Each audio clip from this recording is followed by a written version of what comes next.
Hello everyone, FPL Raptor here and welcome back to another video on my YouTube channel. In today's video we have my Game Week 9 deadline decisions. This is a weekly series where I answer your final questions and dilemmas ahead of the upcoming deadline. If you do enjoy today's video, please do smash that like button, and if you're new around here, make sure to subscribe as well. But without further ado, let's jump into it.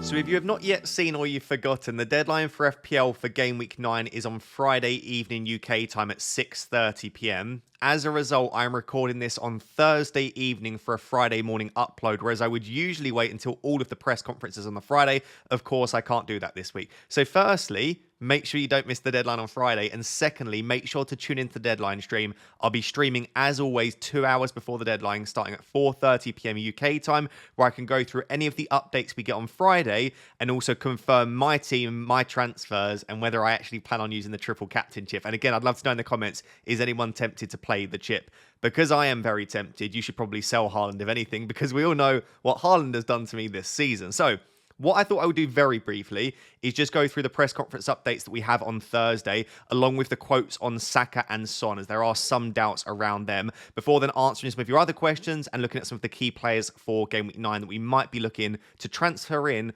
or maybe sell. So very briefly, on Ipswich, Jacob Greaves is still sidelined. I don't think many people are relying on him, but if you are, it's not looking good there. McKenna did hint at some fresh concerns as well, but didn't provide any names. Let's see if we get anything on Friday, but as of right now, Greaves is the main one that is sidelined. On Everton, Branthwaite is available, which is fantastic news if you've got Pickford, if you have Branthwaite himself, or if you have a Mikalenko. This obviously makes their defence much stronger. He's been training all week, apparently. So the fact that he's been in training all week, I'd be very, very surprised if he doesn't start in Game Week 9. On Nottingham Forest, Gibbs White is apparently being assessed. There are loads of S's in assessed there. I don't know. Massive typo there. He has been assessed day by day, but remains a doubt for Game Week 9. I do think that clearly Chris Wood will get chances regardless of who plays. And in fact, he missed 2 big chances in Game Week 8 alone. So maybe I overestimated the influence of Gibbs White on Chris Wood. But I just would say Gibbs White in general does make Nottingham Forest a stronger team. And I do feel like with Gibbs White in the team, Chris Wood is an even better option. So it's not great, but he's playing against Leicester this week. Again, we saw that he will get chances regardless. So unless you own Gibbs White, this probably isn't a massive issue for you and your teams. We did get some updates on Brighton. So on Danny Welbeck, the issue wasn't as serious as they first thought. So apparently what it was almost like not necessarily nerve damage, but he took a knee to the back, which hit a nerve directly. And that can cause numbness in your legs, but also a serious amount of pain if you've ever had nerve damage or issues in your back. So what Hertzler said on Welbeck is it's too early to say if Danny Welbeck can play or not, but he will train on Thursday. So this press conference was on Thursday morning. And then we will see and make a decision. He got hit on a nerve. Our medical staff and our physios are working every hour with him to make him fit for the game. This will be a challenge for us, but hopefully everything will be good. This just shows how important Danny Welbeck is. Like, you don't want to rush someone back from a back injury, especially nerves, but they are doing everything they can to make him available for the game. He's just so important to the team. So I almost feel like if you've got Welbeck now, considering how good their fixtures are from Game Week 12 and beyond, and you've probably got money tied up in him, this would make me want to keep Welbeck. But I guess you can only do so if you've got some level of bench cover, or you're just pretty confident that he plays. So let's see again if we get any information around whether he could train on Thursday and how that training went, and see if he's pictured in training on the Friday. But I would probably keep Welbeck if you own him. Just on João Pedro, apparently he's actually progressing well, but there's still no update on his exact return. Most people are expecting this between Game Week 11 and 12, so maybe post-international break going into Game Week 12, which is when Brighton have their brilliant fixtures. Now, that is a few game weeks away, so you could sell João Pedro and bring him back, but I do wonder if you kept João Pedro this entire time, do you maybe just carry him through now and just have him in place from Game Week 12? Again, Brighton, along with Bournemouth, are 2 teams that we've invested in previously, and I really like their fixtures from Game Week 12 and beyond.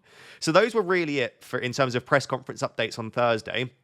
But obviously for the European competitions, we did get updates on Saka and Son midweek. So on Saka, I will always caveat by saying I don't not only distrust Arteta, like I don't trust what he says at all, but I almost feel like it's the opposite of whatever he says. Whenever he's positive around a player, they don't feature at all. They're just terribly injured. And then whenever he's pessimistic on a player, they tend to be fine.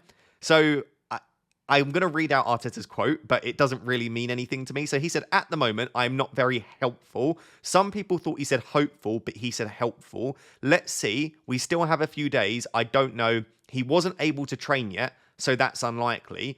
Then we get 2 or 3 quite reputable journalists come out and say that Saka has been training and that he is, or they are hopeful that he will be available for the Liverpool game. I don't know who to trust. In fact, I probably trust journalists more than I do Arsenal and Arteta. The issue is he won't be pictured in training because Arsenal have shown that they are happy to hide players that are doubts from training pictures. So I doubt we'll see Saka in training. And I doubt Arteta will give us a definitive update. He's not going to come out and tell Liverpool and Slot that he's definitely out. But he's also not going to come out and say, yeah, Saka's final feature. So the sad truth is, unless we get a definitive update, or unless we get a leak that we feel like we can trust by someone reliable, he probably is going to have to be a sell, for me at least. Like, if you've got really good bench cover, let's say you're benching someone like Cunha or Rodgers, and you're like, do you know what? I'd quite like to play them anyway. Then maybe you do start Saka, and if he misses out again, then you've got good bench cover. But I can't sit there with a 10 million asset in my team there's doubts around all the time when there's players like Son and Foden that I could move to instead. So my current opinion on this is, unless you've got seriously good bench cover or you're just really confident that he's going to play, I think he's a sell unless we get a definitive update on Friday going into the deadline. So that's where I stand at the moment. Let me know what your current plans are with Saka. And in the next section, we're going to discuss Son versus Foden as a replacement. On Son, so as far as we know, Son is okay, but he wasn't pictured in training ahead of their Europa League game on the Thursday. And he said, Sonny was a bit sore after the weekend, but he was never going to be involved anyway. We'll leave him out and we'll see how he is from there. This is good to know because it suggests, as he said here, that because he was never going to be involved anyway, maybe the plan the entire time was to leave him out of training, leave him out of the game, let him recover, and then he's available for training ahead of the Premier League game.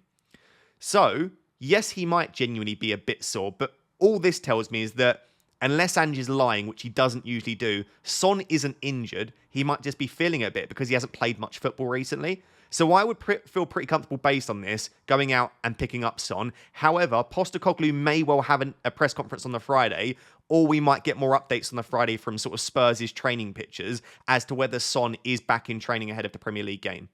So let's wait and see. If you've not yet moved early for Son, I would probably hold fire for a little bit, and let's see if we get updates around Saka and Son. But as of right now, my prediction is probably Saka will be fine, but I'm not very sure. And I am a lot more confident that Son will be fine and will feature in Game Week 9. So there we go. Those are the updates as of Thursday. Let's now get on to discussing some of the key players and answering your questions. So guys, as I spoke about, Saka at the moment we don't have a definitive update on, and even if we do, in all honesty, the next 4 fixtures for Saka aren't very good. Not only the next 3, but then in Game Week 12 it's Nottingham Forest, who have defended very well this season. So you could say that the next 4 aren't fantastic. And then when you look at the likes of Phil Foden and Heung-min Son, yes, obviously they play against each other in Game Week 12. So Foden's got Spurs, Son's got City away. And there are a couple of more difficult fixtures in there. But in general, fixtures-wise, you'd much prefer to own Foden and Son. So even if Saka is deemed as being fit, there is some justification to make the move. I will just say now, if I get confirmation Saka's available, I'll probably keep him. But the upside is there. And if there are any doubts, maybe it's just the push that I need to make the move. And it's definitely chasing the upside, especially when you look at the fixture this week for Phil Foden. I would say that everything, and I mean pretty much everything, points towards, for me, Heung-min Son being the better buy than Phil Foden. His minutes will be better, you would expect, even though he's returning back from injury. Across the next 3, you'd expect his minutes to be better. I think his finishing ability is better. His goal threat is higher. Spurs are actually attacking better than Man City at the moment. We think Heung-min Son is on penalties too. And I would argue that fixtures-wise, the next 3 altogether, I actually prefer for Son than Foden. I know he's got Southampton this week, Foden, but I love that you can actually captain Son in Game Week 11, because not many teams have a good fixture in Game Week 11. So I really like the Son captaincy shout in Game Week 11. So I think everything together there, I just do think that Son is a better buy than Phil Foden. However, the upside is so high this week because I think that Southampton are the worst team in the league, worse than Ipswich, and I think this is the best fixture. Phil Foden played exceptionally well midweek in the Champions League. He did get 90 minutes, which is somewhat of a worry potentially, but I just feel like the upside is so high this week. I would not be surprised if Foden goes out and gets 2, 3, 4 attacking returns this week. And then if he is playing really, really well, and maybe KDB still isn't available for 10 or 11, maybe Phil Foden does get 3 starts in the next 3. The issue is we just don't know that. I'm going to flash up on your screen a tweet from dis_FPL, which is Luke. He used to be a part of Fantasy Football Scout. You'll often see him on things like FPL Black Box. There aren't many people that I trust more when it comes to sort of predicting Man City and understanding their tactics. So he's never going to be right 100% of the time, but whenever he speaks about Man City, I listen because he studied them in a lot of detail. He replied to a tweet, it was actually from FPL Harry, which said that surely Foden is nailed on to start. And Luke replied, unfortunately, he's not nailed to start as he's competing primarily for the 2 central slots. Pep's not really using him on the wing that Silva and Gundogan currently occupy. Both of those were subbed early in the Champions League. Savio and Nunez, who was outstanding, he actually got a 10 on SofaScore, by the way, can be wings like last night. So even with Grealish being a doubt, I think, and Doku very unlikely to play, you could still see Savio and Nunez on the wings with then Silva and Gundogan through the centre. So there is a situation in which, I guess he's saying here, Foden can still not start, despite City having injury doubts in the attack and also no KDB. Foden can still be on the bench, as we've seen. And so he carries on to say, the biggest hope for a start will simply be that Pep lets the handbrake off and trust him in the centre versus such a weak opponent with not much counter threat. Personally, I'd play him over Gundogan for this one, but Pep seems very reluctant. Pray for Southampton tax. Luke did then continue to say that if he had to predict, he would predict a Foden start. So there was a follow-up tweet where he said, I would just about predict a Foden start, but he's certainly not nailed. And this is really my concern. Even with 3 of their attackers out due to injury, Foden's still not nailed on to start. Like, that is a real worry for me. And even if he starts the Southampton game, could Son return against Palace? Absolutely. And I think if Foden starts the Southampton game and gets 1 or 2 attacking returns, and Son gets even 1 attacking return, I'm then going to be looking at Foden ahead of Bournemouth away and Brighton away versus Son versus Villa and Ipswich both at home. And all I'll be thinking is, I should have just played it safe and gone for Heung-min Son. You really need Foden to start Southampton and go absolutely nuclear for me to think it's worth it over Son. And that's the discussion that you need to have yourself. Do you think he starts Southampton, and how big do you think he can go? And then following that, what do you think his minutes will be like against Bournemouth and Brighton? Obviously, this is all assuming that Heung-min Son is fit and available. If it comes out tomorrow, or on the day that you're watching this, that Son is a slight doubt, then that's the green light that we need to go for Phil Foden. In terms of their data so far this season, bear in mind that Foden's played barely any minutes and Son hasn't played every game himself.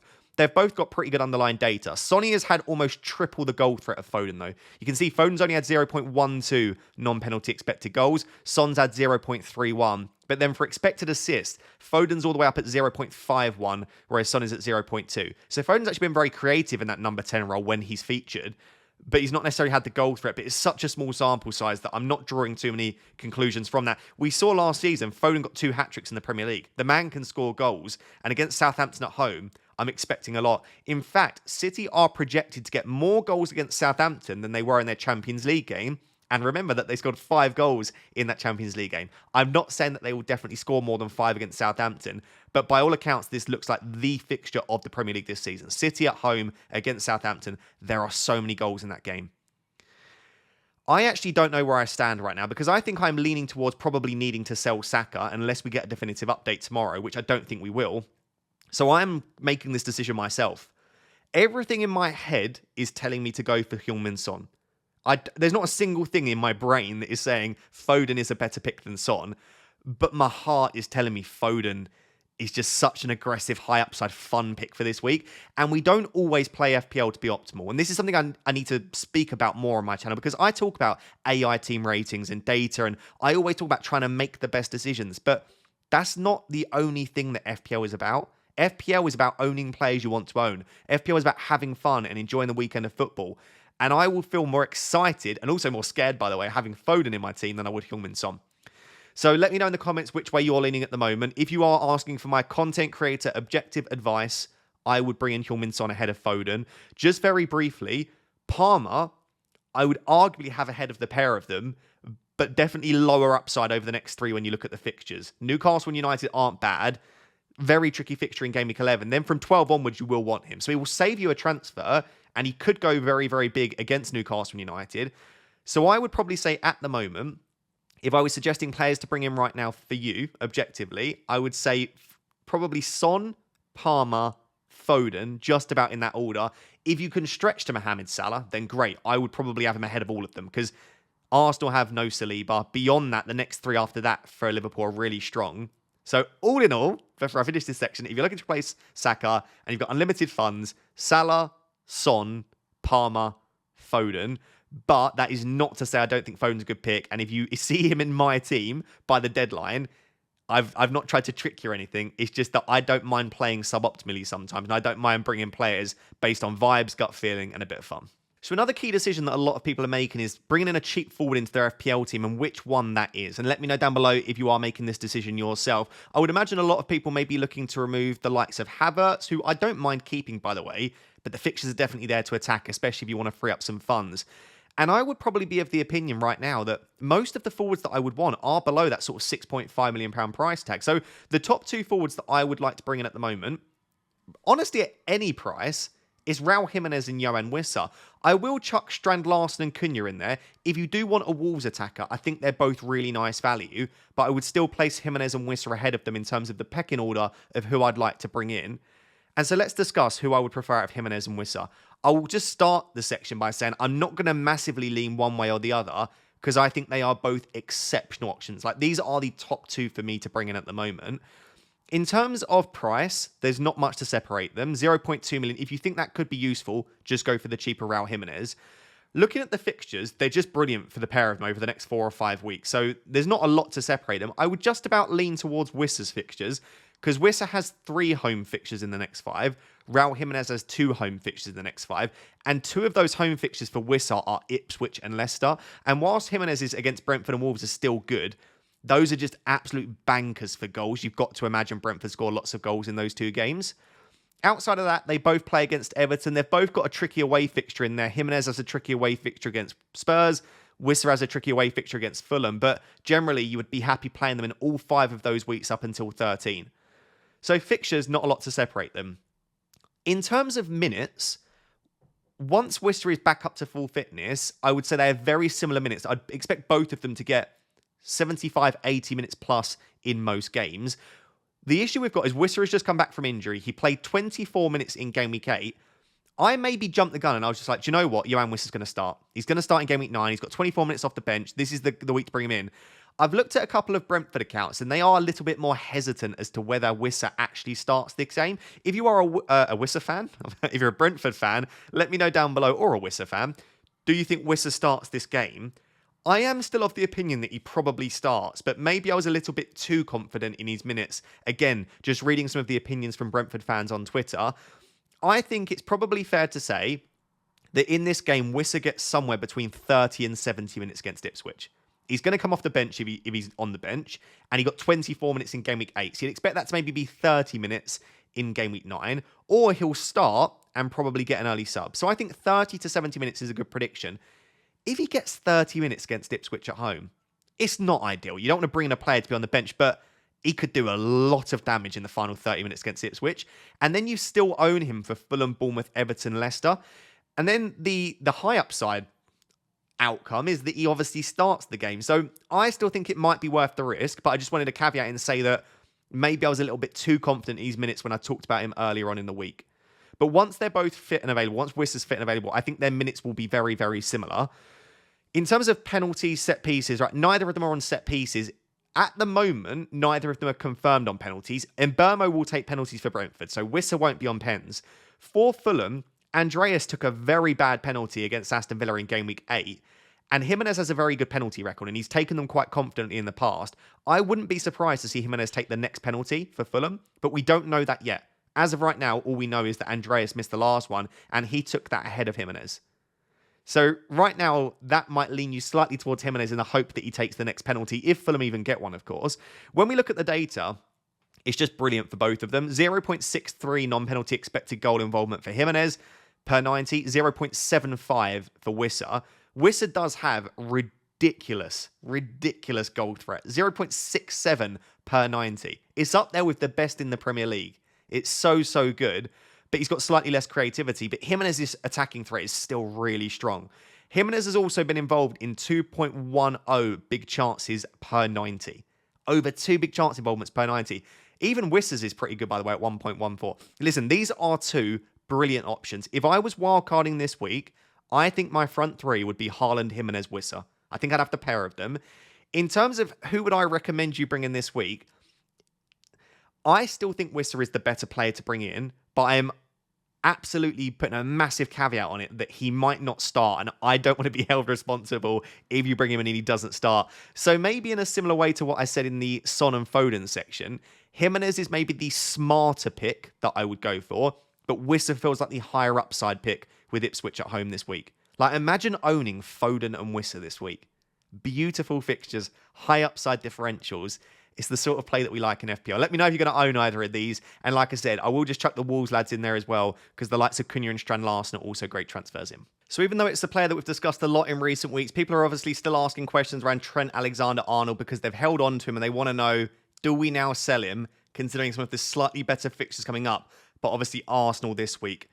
I'll be honest, it just comes down to what you are doing with the money and how desperate you are for that money, and also if there are other ways to free up that money. For example, if you are desperate to bring in Son, Foden or Palmer this week, and the only way to do it is to sell Trent, I don't have an issue with selling Trent. I didn't have an issue last week. Trent will get points. He'll get clean sheets and he'll get attacking returns, but he is also extremely expensive. And to move to a 3 premium structure, which we've been speaking about a lot, you probably do have to go without Trent or go very cheap in some other positions. That being said, if you're sat there with like Solanke and Trent and you're saying I could either keep Trent and sell Solanke and use that money, or keep Solanke and sell Trent, I still think I'd be tempted to sell Trent instead. But downgrading a Solanke all the way to like even if it's a 5.5 like Strand Larsen, that gives you over 2 million. And that might be the funds you need. So I guess what I'm saying is, if you desperately need to sell Trent, then I wouldn't try and stop you or suggest it's a bad move. I feel like if you're going to sell Trent, you've got 2 times to do it. You do it this week when he's got Arsenal away, and you transition now to your Son, Foden, Palmer, whoever it is that you're moving to, or you do it in Game Week 13. I don't think there is justification for me to sell Trent in 10, 11 or 12. In 10 and 11, he's got back-to-back home fixtures, and we know how good Liverpool are at home. And then in 12, he's got Southampton. I just don't think you can justify selling him in any of those 3 weeks. The issue that we've got is, for most people, they're probably selling Trent to transition to Cole Palmer, and probably the ideal entry point for Cole Palmer is against Leicester away in Game Week 12. You can't sell Trent for Palmer in Game Week 12. I just don't see it, because Trent's got Southampton away. Trent could honestly outscore Palmer in that week.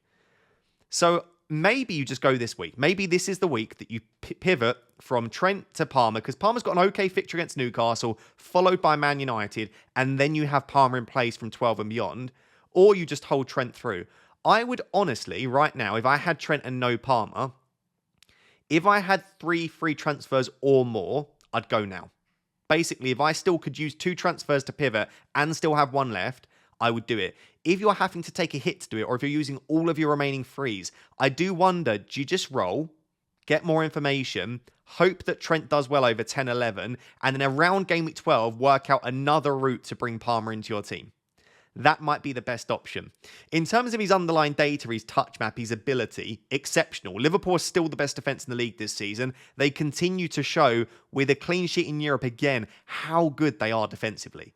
So with Trent, he's got as much attacking threat as he's ever had, but Liverpool look even better defensively than we've ever seen them before. Trent's just great value at 7.1. It's just there's so many expensive players we want to afford. But look at that data. 0.38 expected assist. That is better than most attackers in the Premier League.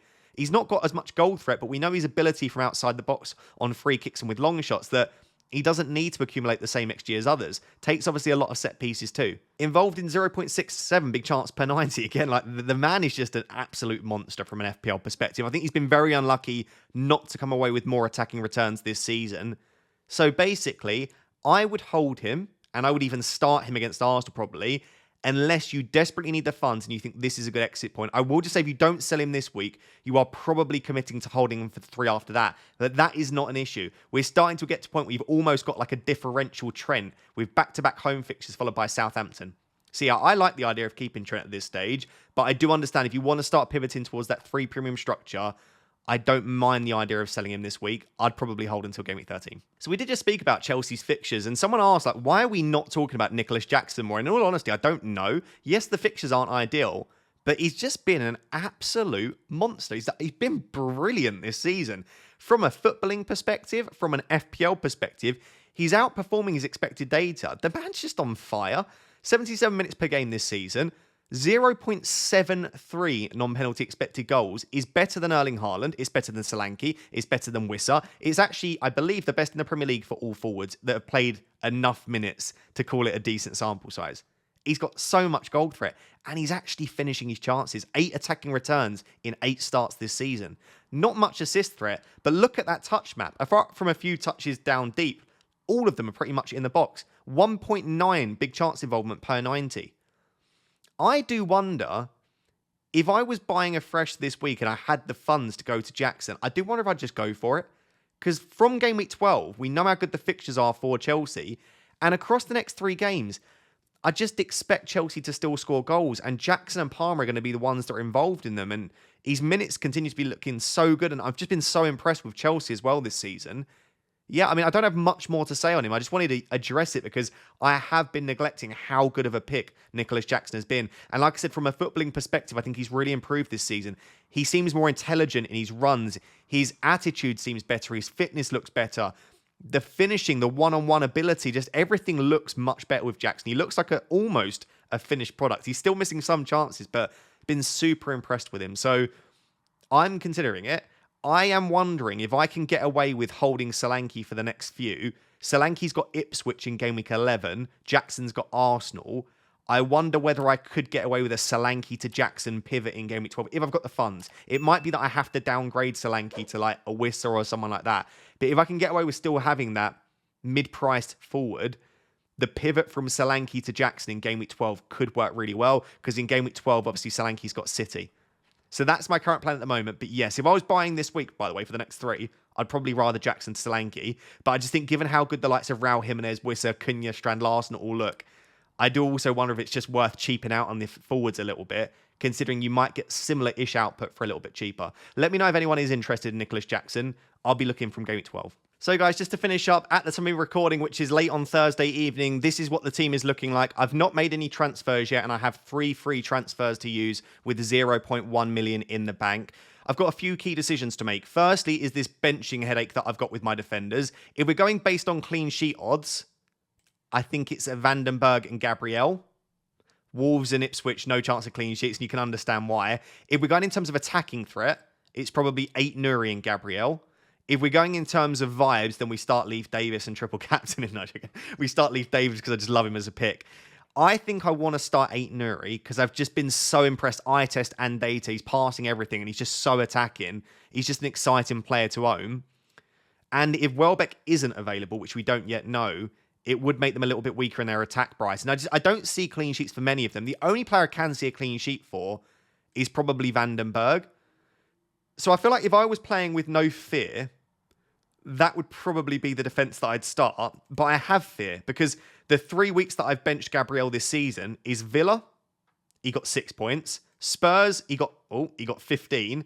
And then City, he got 7. 3 games on paper which look difficult. And he got goals in 2 of them and clean sheets in 2 of them. So I have that sort of PTSD associated with benching Gabriel. But I do also have Raya. So if it is a clean sheet that they get somehow without Saliba against Liverpool, I've got Raya. I don't see a clean sheet in a million years for Arsenal in this game. And maybe I'm disrespecting them too much, but Saliba is so important. So it's, do I think he'll score a goal? He did actually score against Liverpool last season, so maybe he does. I don't know. This is where I'm at the moment. But let me know who you would start out of 8 Nuri, Gabriel, Lewis, Vandenberg, Davis. I have to start 3, bench 2. The other decision is, do I sell Saka? Son and Foden are the only 2 that I'm really considering at the moment. That will go down to the wire based on information we get. As of right now, I would probably sell him. I'm like 51% Son, 49% Foden. But on the deadline stream, with you guys riling me up a little bit, I could see myself moving to Foden. And then the only other decision is Haaland triple captain or not. At the moment, the chip is active.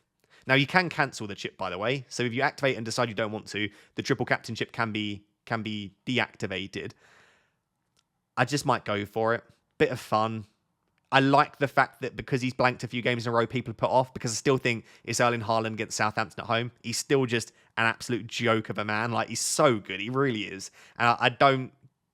It's not that I don't care that he's blanked, because he's blanked because he's not playing well and City aren't. But we saw that he put a couple of goals away in the Champions League. He's got that ability, and it's such a good fixture. I am still very tempted to give him the triple captain. Regardless, he will be my captain. So that's it. Benching headache, Saka to Son or Foden, do our triple captain Haaland. Let me know what you think on those major decisions, and let me know what some of your key dilemmas are ahead of the deadline, and make sure to tune into the deadline stream at 4:30 p.m. UK time. So guys, there we have it. That is my Game Week 9 deadline decisions video. Slightly different today because we can't wait for the Friday press conferences, but if you did still enjoy today's video and you got some value out of it, please do smash that like button and make sure to subscribe as well. Until next time, thank you very much for watching. Bye-bye.